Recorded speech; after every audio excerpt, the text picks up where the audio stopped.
খালেদা জিয়ার জীবন নিয়ে ছিনিমিনি খেলছে সরকার। বিএনপির চেয়ারপারসন কারাবন্দী খালেদা জিয়ার জীবন নিয়ে সরকার ছিনিমিনি খেলছে বলে মন্তব্য করেছেন দলটির সিনিয়র যুগ্ম মহাসচিব রুহুল কবির রিজভী। তিনি বলেছেন, গণতন্ত্রের জন্য অকুতোভয় আপোষহীন সংগ্রামী বাংলাদেশের সবচেয়ে জনপ্রিয় নেত্রী দেশনেত্রী খালেদা জিয়ার জীবন নিয়ে ছিনিমিনি খেলছে বর্তমান ম্যান্ডেটবিহীন মিডনাইট ইলেকশনের সরকার। সুচিকিৎসার অভাবে তার অসুস্থতার ভয়ঙ্কর পর্যায়ে উপনীত হলেও তাকে ফেলে রাখা হয়েছে পরিত্যক্ত কারাগারে। এর উপর প্রতিনিয়ত সরকারের মন্ত্রী ও আওয়ামী লীগ নেতারা সমস্ত শিষ্টাচার সুরুচিকে অবজ্ঞা করে দেশনেত্রীর অসুস্থতা নিয়ে কটূক্তি ও ব্যঙ্গ করে যাচ্ছেন। এটি কেবল মনুষ্যত্বহীন বিবেকবর্জিত মানুষের মাধ্যমেই সম্ভব। গতকাল দলের নয়াপল্টন কেন্দ্রীয় কার্যালয়ে আয়োজিত এক সংবাদ ব্রিফিংয়ে তিনি এসব কথা বলেন।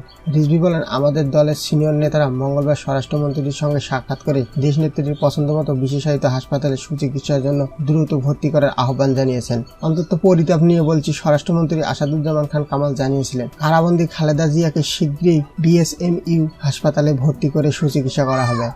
তার আগের দিন নিম্ন আদালত হাইকোর্টের নির্দেশনা অনুযায়ী খালেদা জিয়াকে সুচিকিৎসা দেওয়ার নির্দেশ দিয়েছেন। তারপর 3 দিন চলে গেলেও কোনো উদ্যোগ নেই। আদালতের নির্দেশ ও মন্ত্রীর প্রতিশ্রুতি এখনও কার্যকর হয়নি। আমরা আমাদের নেত্রীকে নিয়ে প্রতি মুহূর্ত পার করছি উদ্বেগ, উৎকণ্ঠা আর অজানা আশঙ্কায়। রিজভী বলেন, কারাগার কর্তৃপক্ষ বারবার একই কথা বলছে, হাই লেভেল থেকে অনুমতি না পেলে আমাদের কিছু করার নেই।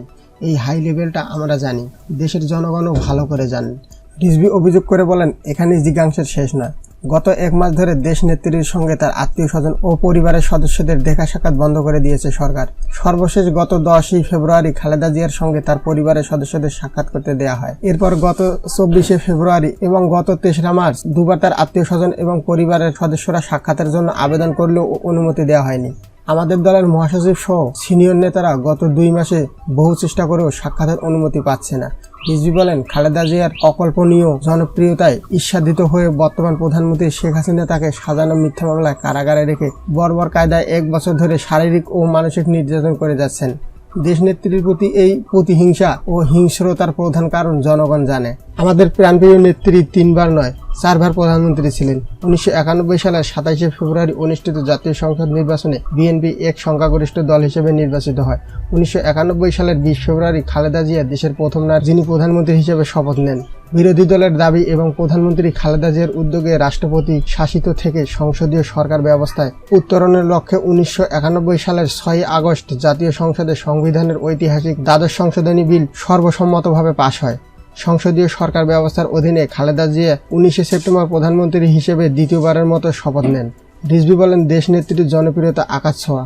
বিগত 5টি জাতীয় নির্বাচনে তিনি দেশের 23টি আসন থেকে সর্বাধিক ভোটে নির্বাচিত হয়েছিলেন, যা পৃথিবীর ইতিহাসে বিরল। তিনি অজেয়।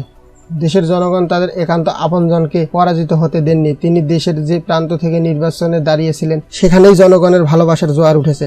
ফলে উদ্বেগ, উৎকণ্ঠায় দেশনেত্রী খালেদা জিয়াকে কারাগারে বন্দী করে প্রশাসনকে নগদ টাকায় কিনে নিয়ে 19 ডিসেম্বর রাতে ভোট করছে বর্তমান সরকার। প্রধানমন্ত্রী শেখ হাসিনা জানেন, খালেদা জিয়া কারাগারের বাইরে থাকলে তার মিডনাইট ভোটের নীল নকশা দুঃস্বপ্নে পরিণত হতো।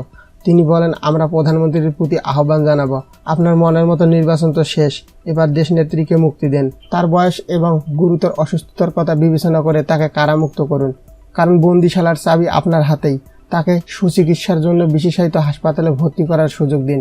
রিজভী বলেন, বিএনপির পক্ষ থেকে বারবার বলে আসছি, বিএসএমইউতে পূর্ণাঙ্গ চিকিৎসার ব্যবস্থার সুযোগ নেই। আমাদের দাবি কতখানি সত্য ছিল তা সুস্পষ্টভাবে প্রমাণিত হলো। আওয়ামী লীগের সাধারণ সম্পাদক ওবায়দুল কাদেরের গুরুতর অসুস্থ হয়ে বিএসএমইউতে ভর্তি হলে তাকে চিকিৎসা দিতে ল্যাবের থেকে ধার করে চিকিৎসা যন্ত্র নিয়ে আসতে হয়েছে। আরও উন্নত চিকিৎসা দিতে তাকে নেওয়া হয়েছে সিঙ্গাপুরে। রিজভী বলেন, আমি আবারও গণতন্ত্রের মা দেশনেত্রী খালেদা জিয়া সহ দলের সবার মুক্তি কামনা করছি।